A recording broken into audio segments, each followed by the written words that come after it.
Let's talk more. I'm joined by journalist Antony Loewenstein. He reported from East Jerusalem for 4 years and wrote a book entitled The Palestine Laboratory. He's speaking with me from Sydney, Australia. Good to see you, Antony. The Israeli newspaper Haaretz had a lengthy report this week on how high-tech Israeli weapons are essentially being tested in Gaza and how Israel's arms industry is booming. And before this conflict, you wrote a book that dealt with this very issue, the Palestine Laboratory. What role are these weapons playing in Gaza today? Hugely. I mean, one of the important things that people often don't realise is that what Israel's been doing for years, long before October 7, but certainly since, is often battle testing weapons in the field. So since October 7, they've been testing what they call AI-enabled warfare, which allegedly is pinpoint targeting, but in fact, according to sources that I've spoken to and others, in fact, there was a quote recently, it's a mass assassination campaign of huge amounts of civilians in Gaza. The aim was to kill more, not less. Suicide drones. And this is both international companies and Israeli companies.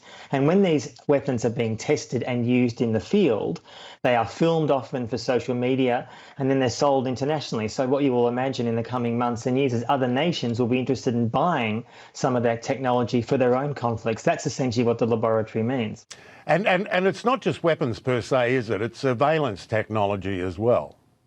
Hugely. You know, one of the things that's been known for a number of years is, of course, many viewers will have heard of Pegasus, which is a phone hacking tool, essentially, that's been found on huge amounts of mobile phones around the world, made by the Israeli company NSO Group. But there are huge amounts of other examples. And what Israel's been doing for years, it uses the occupied territories, the West Bank, Gaza and East Jerusalem, as a lab. Because what the Israeli Defense Forces are doing 24/7, this is long before October 7, is monitoring everything that goes in and out of the West Bank and Gaza and East Jerusalem. Those tools and technologies which they use, biometric tools, facial recognition technology, drones, a range of other technologies, are then sold globally and promoted as battle tested. I have huge amounts of examples in the book that show that.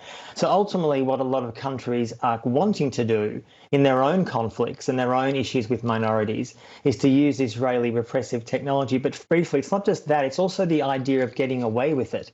You know, Israel's not just selling the concept of the weapons and how they're used in the field, they're also selling the idea of a nation like Israel, which has essentially had an occupation the longest in modern times, without any kind of repercussions whatsoever. The counter-argument, of course, is Israel, particularly after October 7, is defending itself from terror attacks and terrorists, which October 7 undoubtedly was, trying to stop a repeat, eliminating an existential threat and so on, and will use what is at its disposal to do that. Well, that's the argument that Israel makes, but there's a few points in to refute that. One, no one seriously believes, including virtually international lawyers, genocide experts. Some viewers will be aware that South Africa has put forward to the International Court of Justice a genocide charge which will be heard in the coming week or so that alleges Israel is committing genocide in Gaza. Israel was attacked on October 7. There's no doubt about that. Hamas committed abuses. No one could deny that who's rational. But that doesn't therefore justify everything Israel has done. And in fact, I would argue, and I say this as someone Jewish myself, what Israel is doing in Gaza is making Israelis and Jews and everyone more unsafe around the world. Indiscriminate killing of civilians. 30,000 Palestinians killed, the vast majority of whom are civilians in the last 3 months. No one seriously claims that they're all Hamas. Of course, they're not. And there's no serious indication, by the way, that Hamas is failing. In fact, in many ways, they're still standing and still fighting. So at what point does Israel transition to something which is far more rational? And I fear, because there's no international pressure to do so, this current phase will continue for far too long. And to that point, Israel is talking about what it says should come after this war in terms of governance and security in Gaza. But there are a lot of analysts, and I've spoken to several of them, who say the level of damage and the type of targets being hit show that at least some in government want the Strip to be unlivable, and the UN saying that pretty much again today. And there are people in government, of course, who want Palestinians in Gaza to leave for third nations. What's your read on that?